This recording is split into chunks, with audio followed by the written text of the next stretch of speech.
aorta. It's very good, you can see thoracic aorta, please. Thoracic aorta gives two types of branches. First, parietal branches. Parietal, you remember, paries, wall. Yes? That is why parietal branches vascularize walls of the thoracic cavity. Second group, visceral branches. You remember, viscera is the organ. That is why visceral branches vascularize organs of the thoracic cavity. Parietal branches, very good, you can see 10 left posterior intercostal arteries and 10 right posterior intercostal arteries. Why only 10? Why only 10? Because upper two intercostal spaces vascularized by supreme intercostal artery branch of the post-cervical trunk. Yes, that is why you can see only 10 posterior intercostal arteries to 10 lower intercostal spaces. Each intercostal artery in initial part gives two branches, spinal artery and dorsal artery. Spinal artery goes through the intervertebral foramen to meninges of the spinal cord. Dorsal branch vascularizes muscles of the back. Next, posterior intercostal arteries pass together with intercostal veins, posterior intercostal veins, and intercostal nerves. You remember intercostal nerves, anterior branches of the thoracic spinal nerves. Yes, along costal groove and vascularize all muscles of the chest. Posterior intercostal arteries pass along costal grooves and vascularize muscles of the chest. Please, very good. Visceral branches, you can, next parietal branches, superior phrenic arteries, also here you not see, superior phrenic arteries, left and right, vascularize diaphragm. That's all about parietal branches. Visceral branches you cannot show. Bronchopulmonary branches, vascularize trachea, main bronchi and lungs. Esophageal branches, vascularize thoracic part of the esophagus, only thoracic. Why? Because you remember, cervical part of the esophagus vascularized by inferior thyroid artery, branch of the thyrocervical trunk. Yes? Thoracic part of the esophagus, esophageal branches, visceral branches of the thoracic aorta. Pericardial branches to pericardium and mediastinal branches to lymph nodes of the posterior mediastinum, only posterior. Why? Because lymph nodes of the anterior mediastinum vascularized by internal thoracic artery. Mediastinal branches of the internal thoracic artery. Yes? You understand? Thoracic aorta gives 4 visceral branches. Bronchopulmonary arteries. First, esophageal branches. Second, pericardial branches. Third, and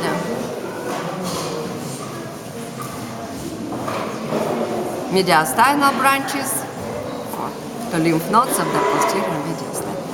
And next, thoracic aorta continues as the abdominal aorta. Please, very good, you can see abdominal aorta. Thoracic aorta leaves thoracic cavity through the aortic orifice in diaphragm. Please, very good, you can see aortic orifice.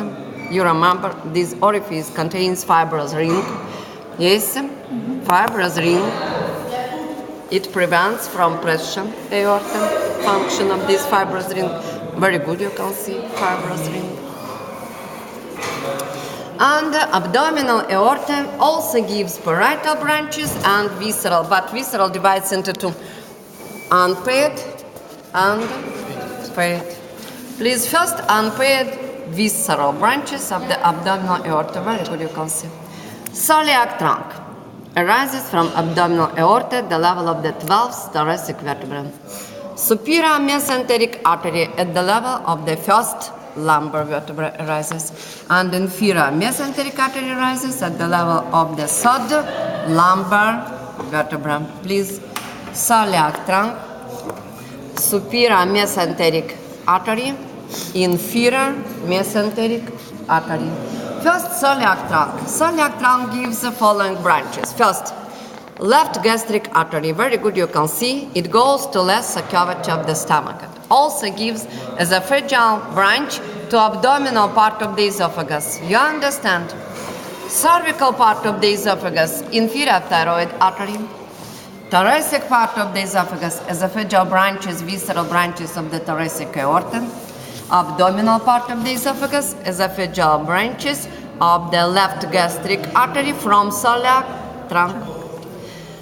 Left gastric artery vascularizes lesser curvature of the stomach also. Second branch of the celiac trunk, splenic artery. Very good, you can see.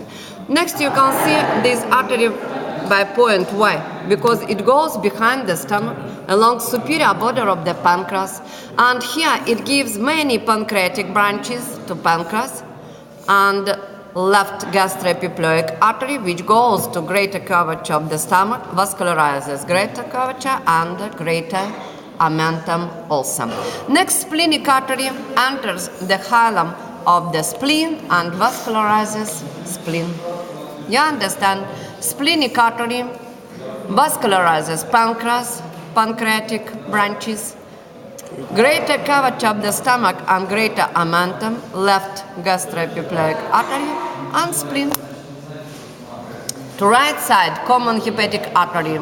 Please, you can see third branch of the celiac trunk, common hepatic artery. It gives branch gastroduodenal artery, and after that called proper hepatic artery. Proper hepatic artery gives right gastric artery. It goes to lesser curvature and anastomosis with left gastric artery, vascularizes lesser curvature of the stomach. Next, proper hepatic artery divides into two branches. Left branch vascularizes left lobe of the liver, right branch, right lobe, and the right branch also gives cystic artery. You see, it goes to gallbladder. Gastroduodenal artery gives two branches. Superior pancreatic duodenal artery by point because behind the stomach, because behind the pyloric part of the stomach, and vascularizes pancreas and duodenum. And second branch, gastroduodenal artery, right gastroepiploic artery. You see, it goes to greater curvature and anastomosis with left gastroepiploic artery. Right gastroepiploic artery together with left vascularizes greater curvature of the stomach and greater omentum. You understand? Branches of the celiac trunk vascularize abdominal part of the esophagus, stomach, pancreas, spleen, greater omentum, duodenum, liver, and gallbladder.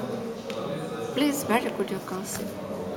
All these branches you show on natural preparation. All these branches you show on natural preparation from next week. Next, superior mesenteric artery. Please, very good, you can see. It gives inferior pancreatic duodenal artery, which vascularizes pancreas and duodenum. Many jejunal arteries to jejunum. Many ileal arteries to ileum. One ileocolic artery to cecum and vermiform process. One right colic artery to colon ascendens, and one middle colic artery to transverse colon. Yes? That is why you understand superior mesenteric artery vascularizes duodenum and pancreas, jejunum, ileum, cecum, vermiform process, ascending colon, and transverse colon. Please. All these branches you show on natural preparation. Inferior mesenteric artery, please, very good, you can see. It gives branches. One, left colic artery. This artery gives a branch to transverse colon and branch to descending colon. Two sigmoidal arteries to sigmoid colon, and one superior rectal artery to upper part of the rectum. That is why inferior mesenteric artery vascularizes transverse colon, descended colon, sigmoid, and upper part of the rectum. That's all about unpaired visceral branches. Paired visceral branches, very good, you can see here. Also, all these branches you show on natural preparation. Middle suprarenal arteries, vascularized suprarenal glands. Renal artery gives inferior suprarenal arteries to suprarenal glands, ureteric branches to ureter, very thin, you not shown, and next renal artery enters the hilum of the kidney and vascularizes kidney. And in male, testicular artery, in female, ovarian artery. Testicular artery vascularized. It goes to inguinal canal, through the deep inguinal ring. It goes to inguinal canal, next leaves inguinal canal through the superficial inguinal ring, and descends to testes and vascularizes testes. Ovarian artery vascularizes ovary in female. That's all. Paired branches, middle suprarenal arteries, renal artery, and testicular. Parietal branches of the abdominal aorta, very good, you can see inferior phrenic arteries. They vascularize diaphragm and give superior suprarenal arteries to suprarenal glands. You see superior suprarenal arteries arise from inferior phrenic arteries. Middle suprarenal arteries, visceral paired branches of the abdominal aorta. Inferior suprarenal arteries, branches of the renal artery. And next, abdominal aorta on left side gives 4 left lumbar arteries and 4 right lumbar arteries. Each lumbar artery in initial part, same posterior intercostal arteries, gives spinal branch to meninges of the spinal cord and dorsal branch to muscles of the back. And last parietal branch of the abdominal aorta, middle sacral artery. It vascularizes muscles of the pelvic girdle, psoas major muscle. Vascularizes psoas major muscle of the pelvic girdle. That's all about thoracic and abdominal aorta. Please, now you study thoracic and abdominal aorta.